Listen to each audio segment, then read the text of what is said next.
heart over ego every time. We all have 24 hours in a day, so how come sometimes people feel like they have a lot of time, and then you'll notice people who feel like they don't have any time? It has absolutely nothing to do with how many items are on their to-do list, or how many children they have, or their level of success. It's all the inner workings with their relationship to time. And in my own personal life, I've noticed that as I grow and expand my reach, my capacity, the lighter I feel, the more time I feel I have. And so there's mindset and strategy behind this. So I've developed a quick mini 5-day challenge for you to help you get the wheels turning, all about how to expand your capacity with time and also get shit done. So if you want to partake in this, all you have to do is join our free Facebook group.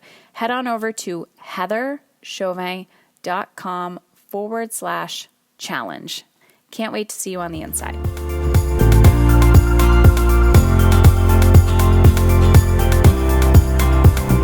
Okay, ladies, I'm back, and today I want to talk about a personal story when it comes to parenting and how we can choose our heart over ego and trying to be right and perfect in our parenting. So if you've been following me for a while, you know I'm love conscious parenting. And through all of the work that I've had to do on myself as a parent and mother, to really seeing and understanding my children's behavior, I've come to this conclusion that there is no, and I'm sure you all can agree, there is no one right way to parent. But the conclusion that I've really leaned into in myself is that do no harm. And my do no harm mentality is I can have boundaries, we can implement consequence, but I do not want my child left feeling less than, or ashamed of who they are, or afraid to be vulnerable and open with me.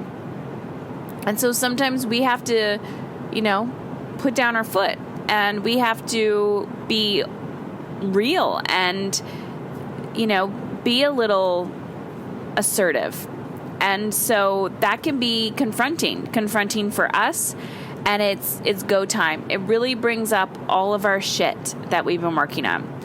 So 14-year-old Logan got a job, and it is a very physically demanding job.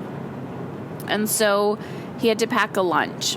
And nutrition is not his best, his strength.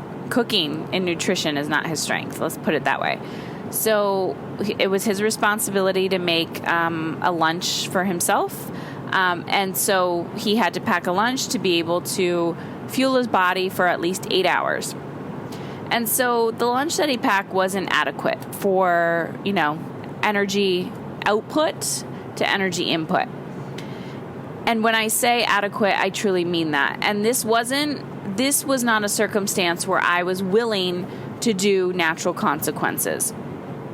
So a natural consequence is something where, it's cold outside, the child refuses to wear their coat, they get cold. I wasn't willing to negotiate a natural consequence in this situation just because of the type of job that he has this summer, and knowing that if he didn't eat or wasn't properly hydrated, he could literally faint. So I was like, buddy, we got to work on this. And then drama started, right? Because remember, our children are here to push us. They're here to push the envelope. They're here to push the boundary. That is their job. Another non-negotiable for me is I just do not engage in drama. I don't engage in drama with my children.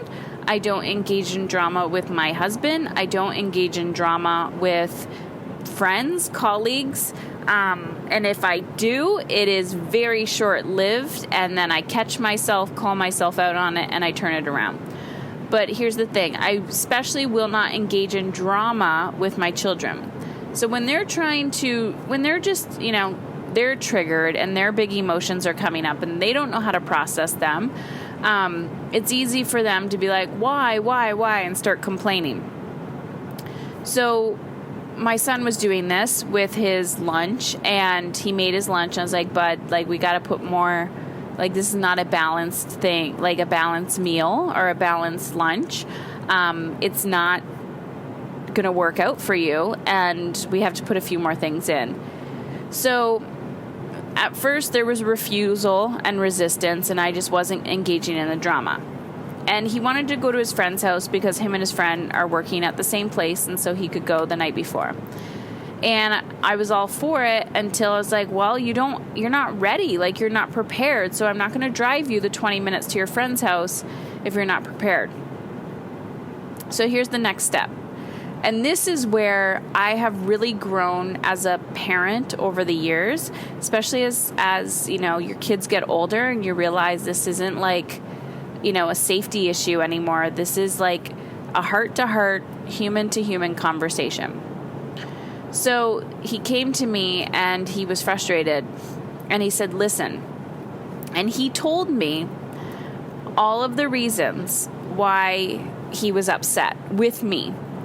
And some of them I listened. And here's the key. I listened with an open mind to data or to breadcrumbs, to stories of where I was assuming and I was being a little too hard. And, you know, he was telling me certain things, and I was like, you know what, you're right. There is a mixed message here, because he was trying to better himself. He was trying to figure it out, and it was kind of like, what does mom want me to do? I just can't read her mind. I'm not perfect. Like, you tell me what you want to do. And so I could tell part of the miscommunication was education on his behalf. Just because we know something, right? Like, I might know how to have a healthy morning routine. That doesn't mean my child knows how to have a healthy morning routine. I might know how to, you know, develop a balanced lunch. He might not know that. And so, you know, if I say, go back in the kitchen and add more, you know, food to your lunch, of course he's going to grab granola bars or crackers or something. But if I go in and I'm like, okay, and I walk him through step by step the process, or I'm like, well, what do you think this is going to happen? Or, you know, visualize yourself at your first break or whatever. Do you think that's going to be enough?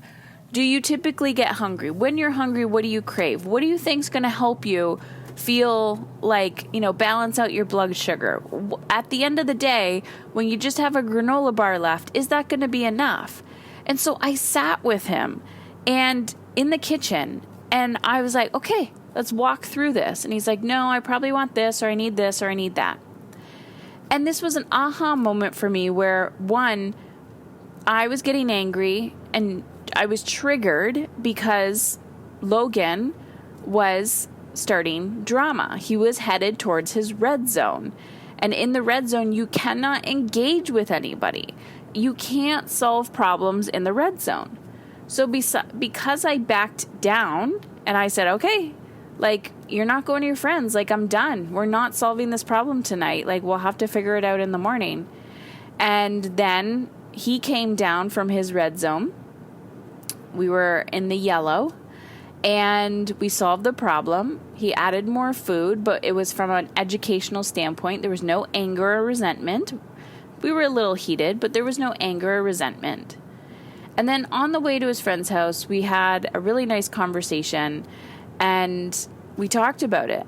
We talked through the process of what I'm pretty much talking to you about right now, which was what happened, where did the miscommunication go wrong, and I took ownership for where I was wrong, and he really appreciated that, and I didn't blame him. And so here's the kicker.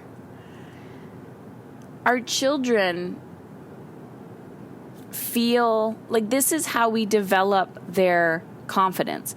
This is how we develop their self-esteem. we're all imperfect. Like, that's the whole point here. We're all imperfect. We're all learning. We're all trying. Nobody's got it right. If they do, they're lying to you. And every day's a new adventure. Every day we fail, we get back up. Every day you're learning new lessons.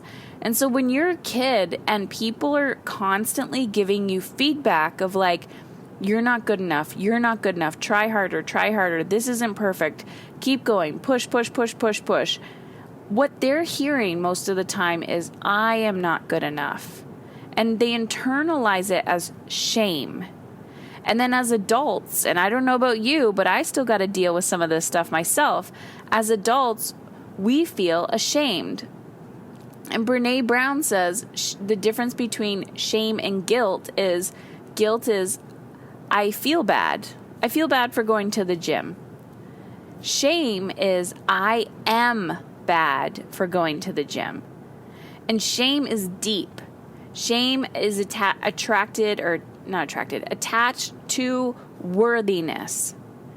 So, I see so many women, because I talk mainly to women, and men, though, I see this all the time, where your shit comes up with worthiness. And as adults, you find yourself thinking, I'm not worthy of being successful. I'm not worthy of having a healthy marriage.